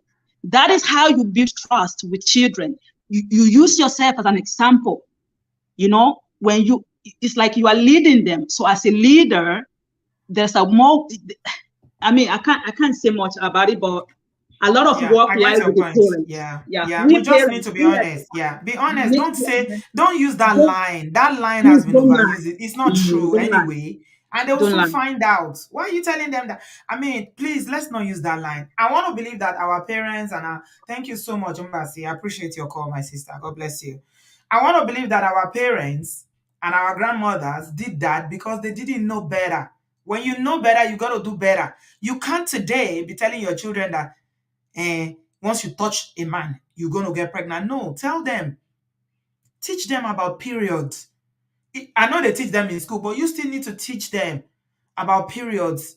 This is when you have period. You know what it involved. You need to use the words. Use the word. I can't even use the word here because of this platform. But don't even use keriwa. Don't use pseudonyms. Use the real word. It's okay. Practice it if you're not comfortable with it. Stand in front of the mirror and be practicing until you use it. Use the real word. It's just like you're telling them about their body parts. Use the words. That is how, because they will find out if you are lying. It's not, I don't think we should be doing that now. Very, very important that we are honest and telling our children these things, because 20-year-old carry belle and go born. And I see, she gave birth, a boy, and the mad, mad, crazy human being that unfortunately got her pregnant. Look at what he did. Some of these things can be avoided. But parents is not an easy thing, but we have a lot of work to do. Temidi, you're welcome. Please unmute yourself. Hi, good afternoon, good evening. How are you?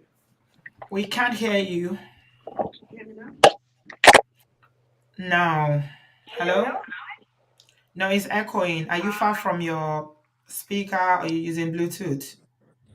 I took off the Bluetooth. Is it better now? Oh, yeah, that's better. Welcome. Yeah, good evening. Ah, Annie, hi. Welcome. How are you? What do you have to say?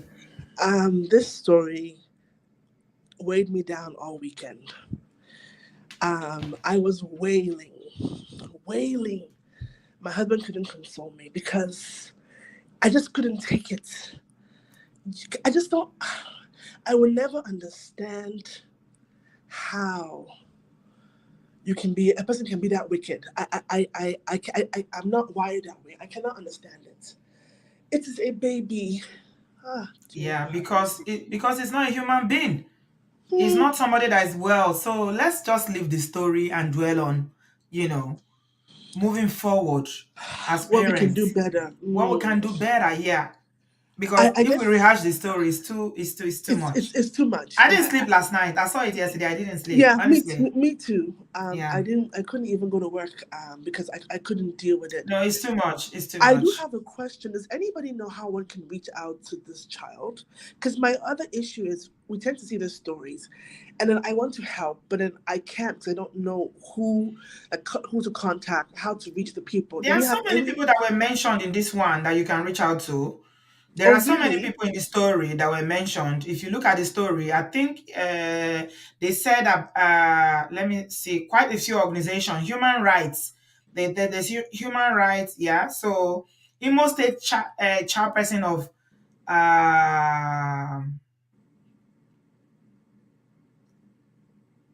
okay, so the Human Rights Council are involved. National Human Rights Commission, yeah, in most Okay. states, they are involved. I'm sure they all have online presence. Okay. National Association of Women Journalists, Imo State chapter, they are involved. Okay. Okay. I'll follow up and see. Yes, so I think you can get in touch with this organization. And the Okay. hospital is called Federal Medical Center, FMC Federal Umiri. Medical Center. Yeah. Okay. They're all on Because social media, these organizations. They are big okay, organizations, yeah. I will follow up because that's the part that also weighs me down is that feeling of helplessness. Yes. Like you said, how many case after case after case, you're only one person. You can only do so much. But at the same time, it's like wow, like it's a compound issue of, not being prepared, like you said. Not everybody's fit to be a parent. Not everybody's fit to be married. Not everybody um, has the resources that they need to be able to navigate that process. And I guess it's a deeper issue, especially when you're talking about back home. Um, the everyday person doesn't even have what they need to survive properly. So when you now bring another individual into the world who is dependent on you, if you're already a broken person, it now becomes very difficult for you to raise a next generation who's not broken as well. Because who even knows what this man's history is, or background is, or the kind of home he came from, why he is the way he is, that made him that way. And the resources are supposed to be in place to allow people to escape from such things is there, but it's not, doesn't seem to be doing enough. It's I'm just overwhelmed. I don't even know what to say or what to do. I'm doing my best with my kids, like you said, having certain talks with them, understanding, like you said, not everybody's meant to get married, not everybody's meant to have children. That, like you said, that talk is hard to swallow from our background, but it's a reality that I think we should as a people need to understand, because that in itself would help reduce some of these issues.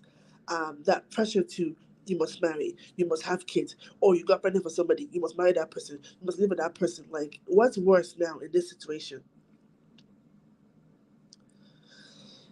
Yeah, unfortunately.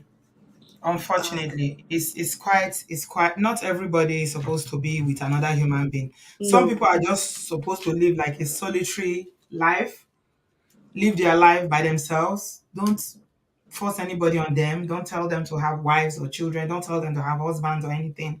Just live their life because they are a danger. They are a absolutely. danger to other Other people. people, yeah, Yeah. absolutely. And This you know man what now else? is certainly a danger to other people. No human being should be in the same household. You No, know, not at what I all. kept thinking when I saw the Hmm. story is if he can do this to this The child, baby, what what has has he he been done to doing to her? this 20-year-old girl? Yeah, yeah. I totally agree with you, because the amount of fear that would have been put on bondage on that person, it would have been a lot. And I'm not Yeah. thinking to myself, even worse, if the case where the arm had to be taken off did not occur, let's say it was something they could fix and remedy. That's I'm because they wondering, couldn't get her to hospital get him to hospital on time. exactly. Did I'm you see sure the it could picture? have He been. tried to put, he's trying to, he was trying to set the hand by himself. He was trying to use Wow. things to arrange the hand by himself. Lord have Two mercy. days later, before he got medical Can you attention. So imagine what the do you, pain that the child would have been in?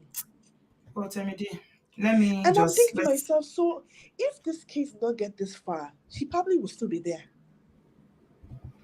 how did he That escape? That's what I'm interested to know, how he escaped. If they say they caught him, how did he escape? How exactly. can they catch him They and he escapes? maybe they let him go, which is why I'm wondering that if this case did not get this much media attention and the arm was not cut off and it was something they could treat and the child went back home, she probably would still be there.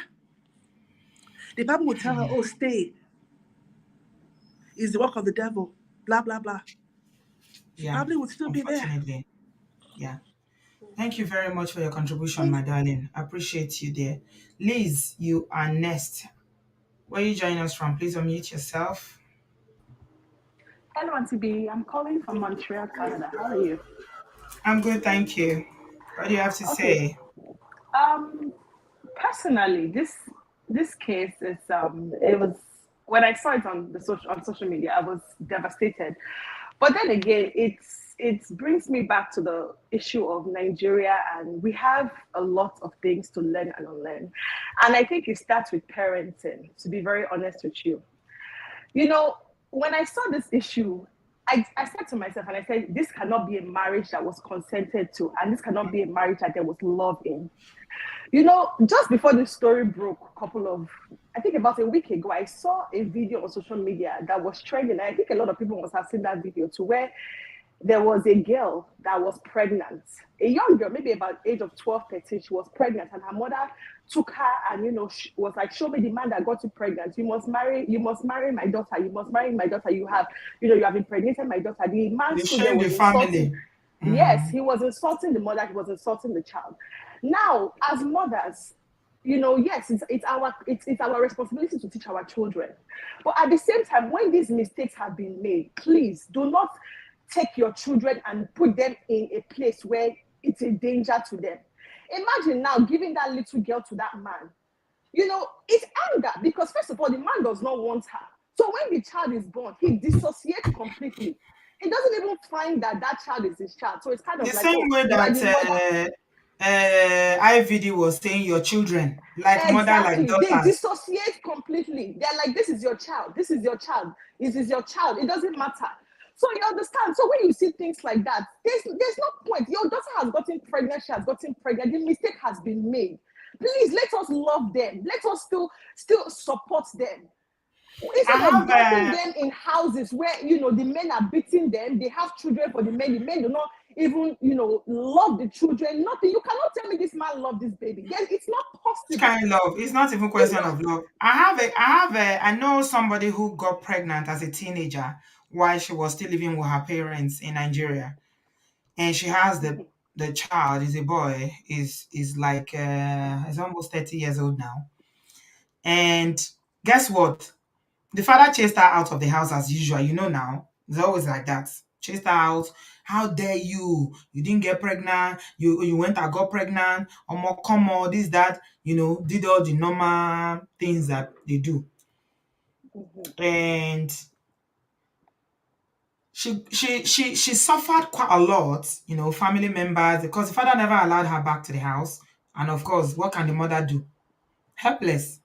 Was the grandmother that helped, other family members helped, one way or the other, she survived, baby was okay, grew up, and then she got an opportunity to leave Nigeria, left the boy, who was now, maybe like 5 years or so, left the boy with the mother.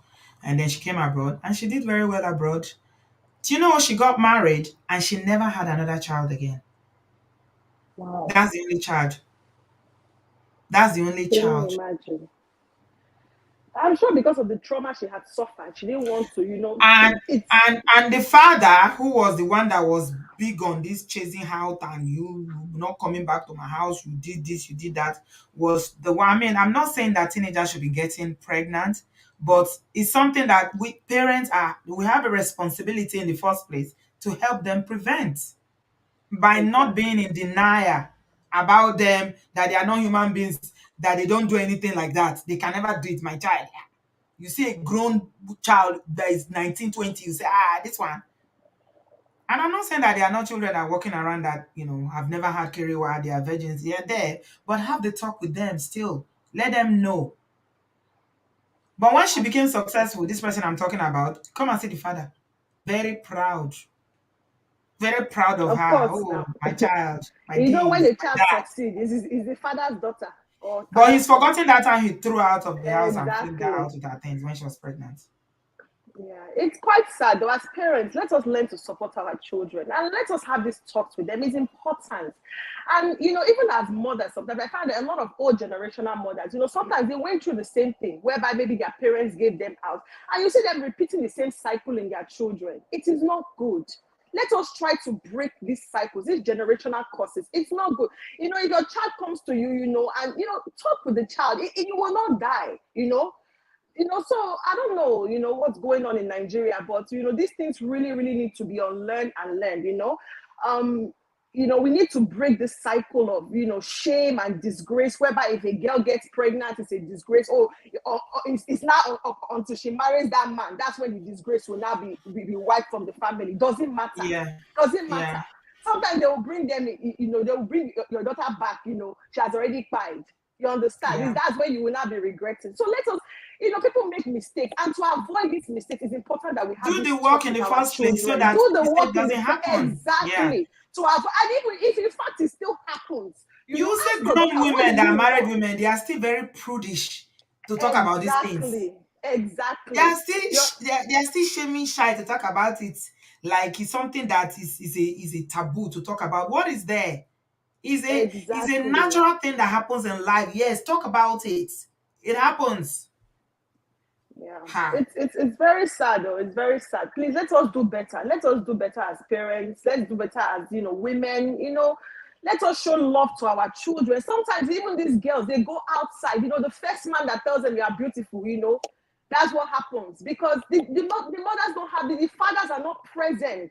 You understand? And most girls they gravitate towards, toxic, it's a generation. You have to really put in the work to break the cycle because most times women or children that come from a toxic home, they always tend to find themselves back in a toxic relationship. I don't know what it is, but I really think it's a cycle and it's the way their brain has been wired. I had a friend one time, and she always used to say how her father, used to put, his hands on her mom a lot, and she would just go on and on about her childhood and all of that. So fast forward to a couple of years later, she had a boyfriend who nearly fired her, and I said to her, I said, did you call the police? She said, no, we've reconciled. And I said, Because that's the listen, only thing she knows. This that's is the thing behavior she is meant. knows. You That's what we tell understand? mothers.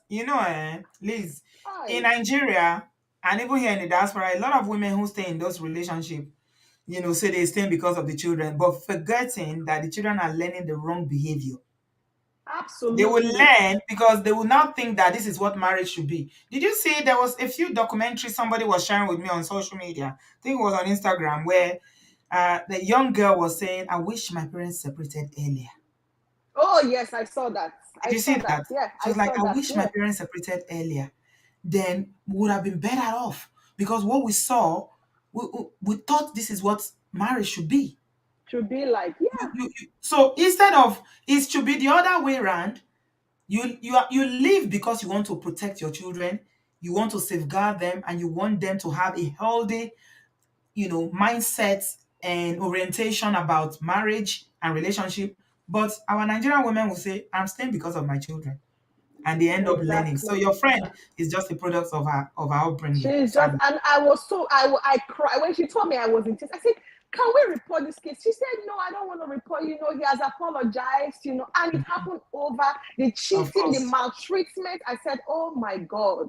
And, it came, and I think it dawned on me then. I was like, this girl is repeating the exact same cycle that she was complaining to me about her parents' marriage. And I just it's quite sad. And tomorrow she's going to raise a daughter, and the daughter is going to see all that's happening. Except she realizes you it. know The only way she can stop it is to realize that she's repeating the cycle she's and she repeating will the work on cycle. herself to break it on herself. Of Otherwise, course. it carries on because children learn behavior. Thank you so much, Liz, for ringing us. I appreciate you. Please do call again. My last but not the final caller is, but not the least caller, I mean. My last but not the least caller is Jola. Hey, Jola, where are you joining us from? Hello, Jola, can you hear me?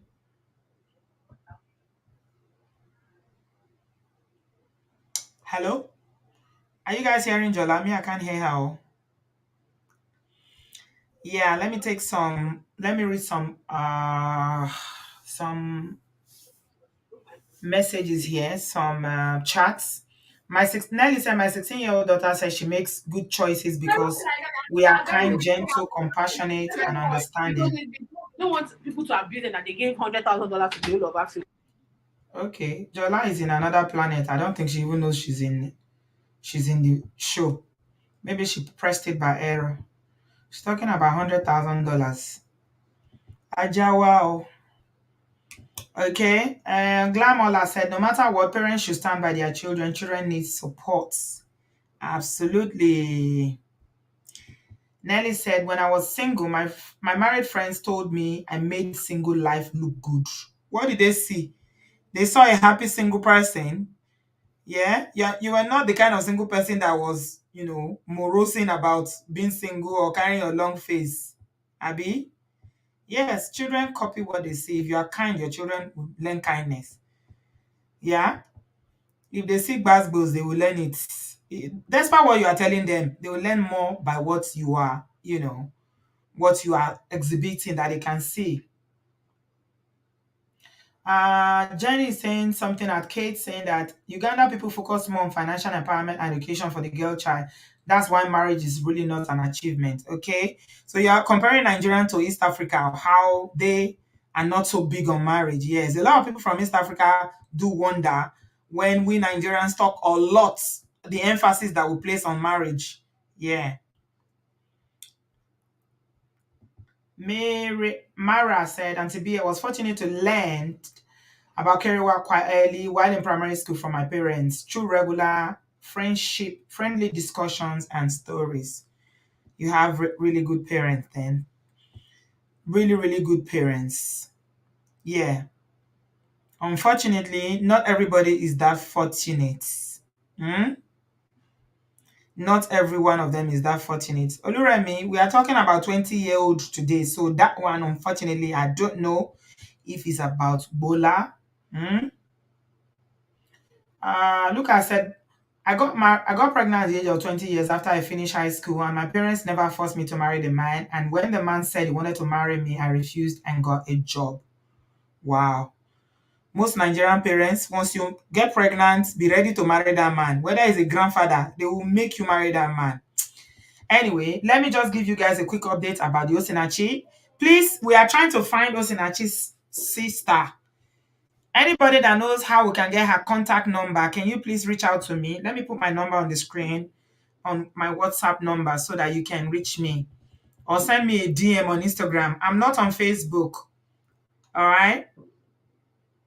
This is my WhatsApp number, my current WhatsApp number on the screen. So, as you know, we are trying to do a fundraising for Osinachi's children. Thank you so much to everybody that sent their donations. You guys are amazing. I think this is like the third show I've mentioned it. The first show, and then another show we did, and this is the third one. I think this is going to be the final one because we have almost 800,000 as at the last time I checked. So what we need now is about maybe less than 200,000. We need now.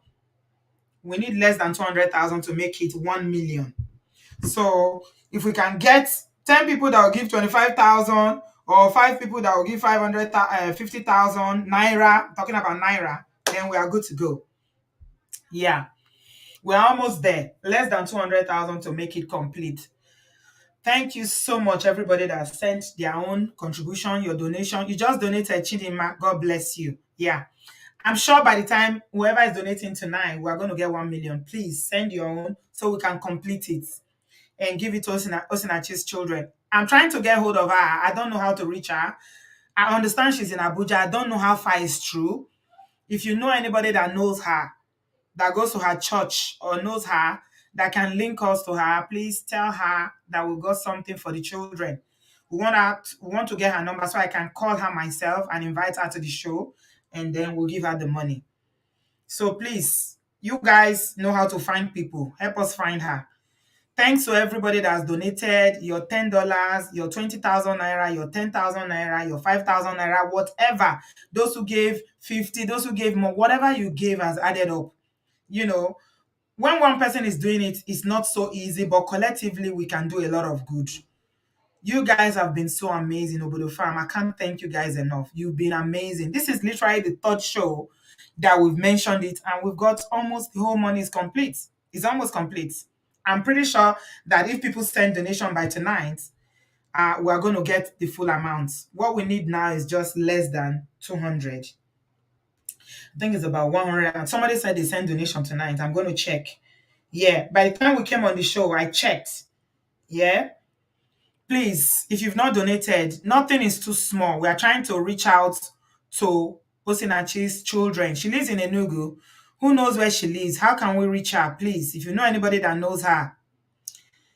My Nigeria account is working. No, who is saying it's not allowing? My Nigeria account is working. Tony, Nigeria account is working. That's what a lot of people have donated to the Nigeria account.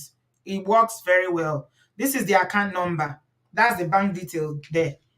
It's Polaris Bank, and that's the account number. I think it's correct.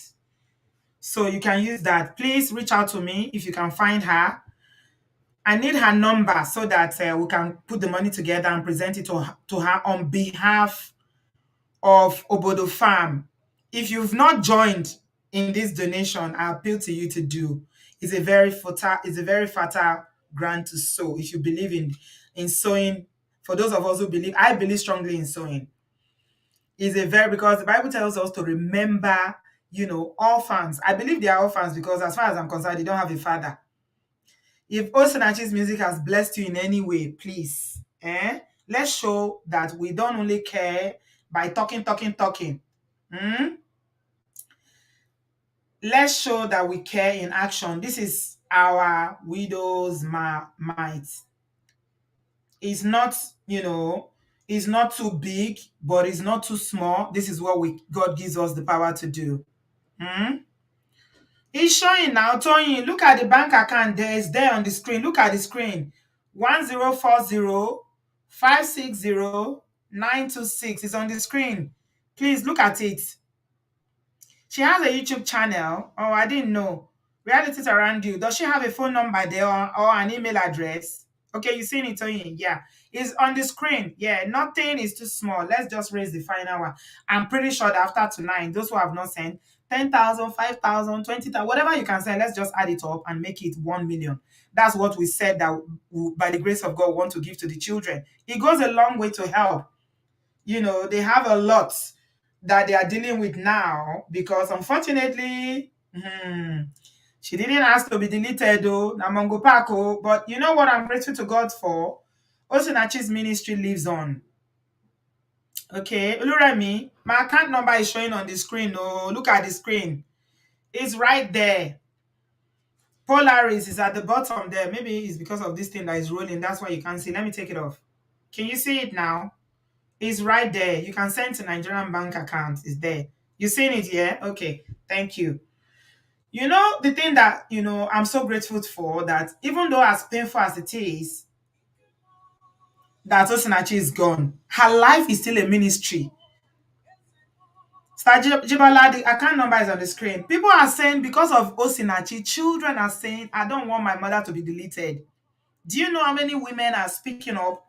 People that are running from DV because of Osinachi.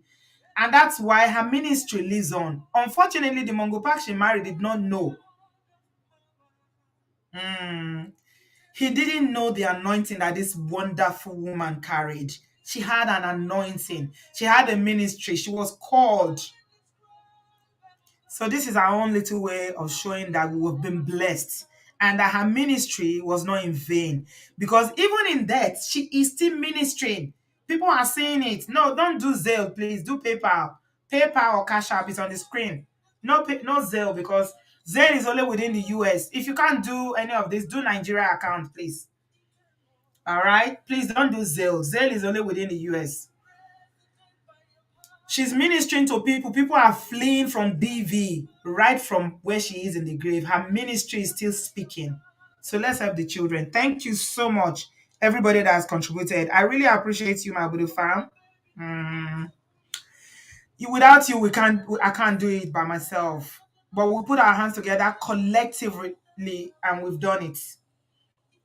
Yes, we've done it because I believe that everybody that's asking for account number now is going to do something. What's our account number? Marachi Eze. Let me see if I can find it. Amarachi Eze. Is that her name? A number or email address would be preferably, because a lot of people are... Okay, I can see her... Okay, I can see her YouTube. No, there's no contact here. There's no email, no phone number. Sometimes with people that live in Nigeria, it's not so easy for them to have access to internet. Thank you, Lola. God bless you. Yeah. I need the phone number or somebody that knows her. People should ask anybody that has contacts. Yeah. Thank you so much, everybody that's contributed. I really, really appreciate you guys. Guys, you are amazing. 1 million naira is no matter how much you say Nigerian money no get value, it's still something.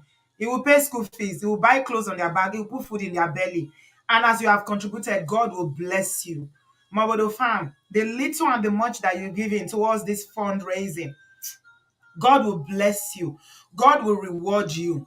You will never lack. You will not be hungry. Your children will never lack anything good.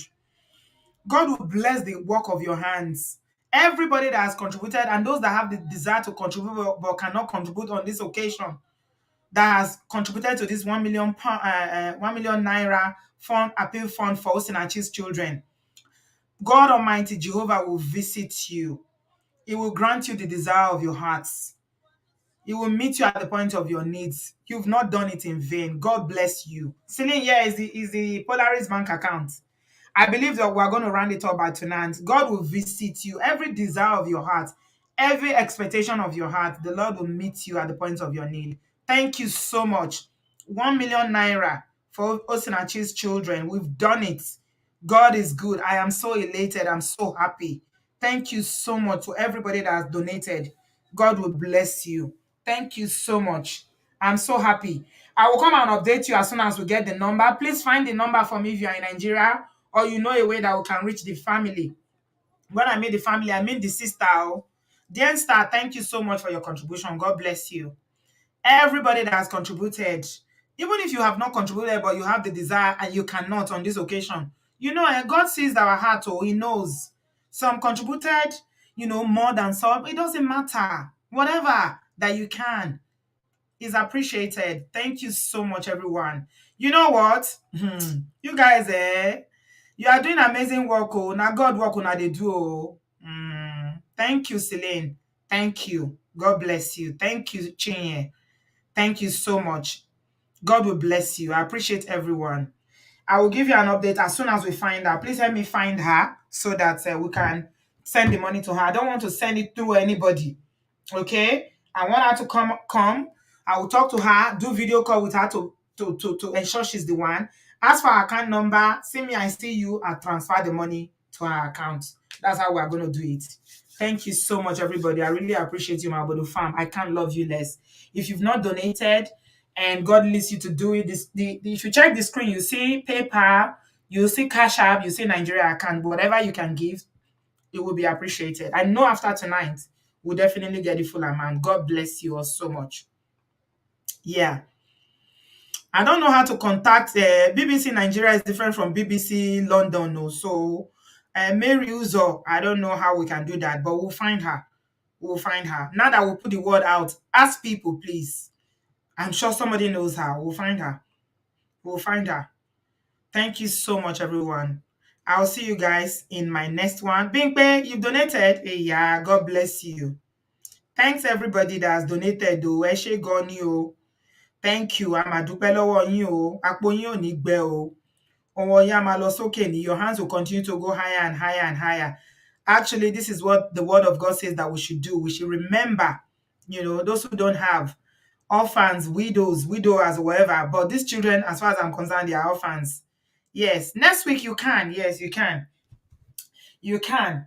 We are still collecting. Yeah, until the money is complete. Thank you very much. Just take the details down, my dear. Take the details down because I'm not going to talk about it again except when we are presenting the money. Okay? So just take the details, take a screenshot of the bank details and take it down. This is the last show by the grace of God. I'm going to be talking about it. When we are talking about it again, is to donate the money. Thank you all so much. Please help me find her. I know we'll find her. Trust my Bodu fam. Very, very soon.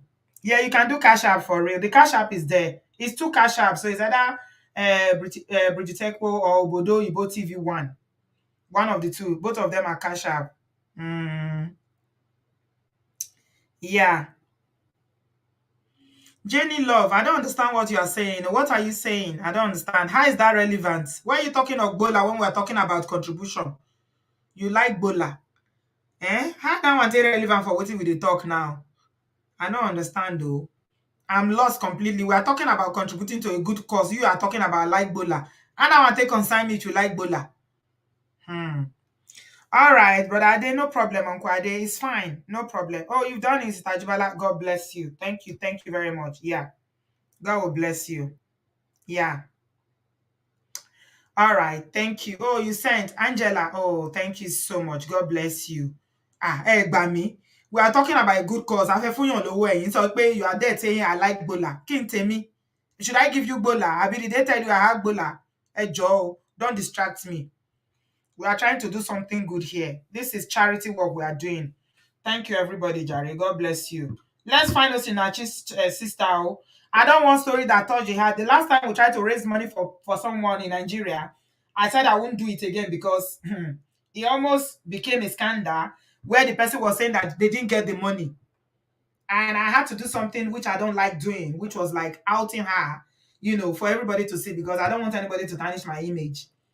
It was very painful to me, but you know what? The Holy Spirit said to me, don't worry.